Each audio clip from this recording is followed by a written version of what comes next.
The decision to go ahead with the assessment for the cochlear implant was quite a straightforward process for us.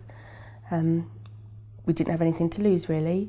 We were told about the risks of the operation and that potentially it might not work, but that talking to other families who had been through the process and the operation, that they had only had positive experiences of it, so we were very willing to give it a try. So Henry's assessment process was a little bit more tricky because his hearing loss, we didn't know at the beginning, was progressive, and it was very quick progressive. So we would be given the hearing aids and he would try them for a few weeks, and I was just convinced that he couldn't hear. So myself and my husband knew for a long time before it was able to be proved that he was in criteria for the implant. So it was just a waiting game of hearing tests and Henry not responding, more hearing aids, still no response.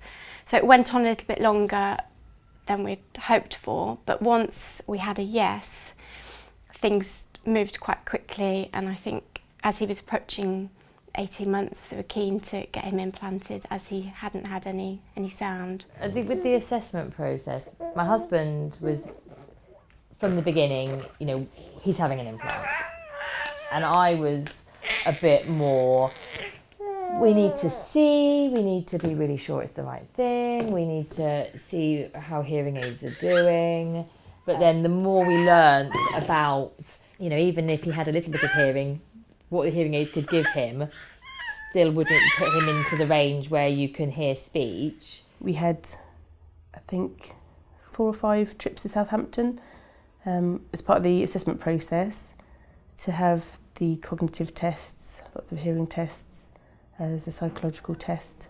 I think it started in May, and we had the assessment days fairly quickly, I think between sort of May, June, July. We had to wait for the MRI scan, which was at the end of August. That was quite nerve-wracking, and then I think she went to have the MRI and that took about an hour and a half, so we just had to wait in a waiting room. But it all went okay. We found the assessment process, I found some of the appointments difficult. We had to talk about how we felt, and I found that one quite difficult, but it was so lovely at the users meeting where we met an adult and a child who had been implanted, and it was so lovely to see how well they were doing.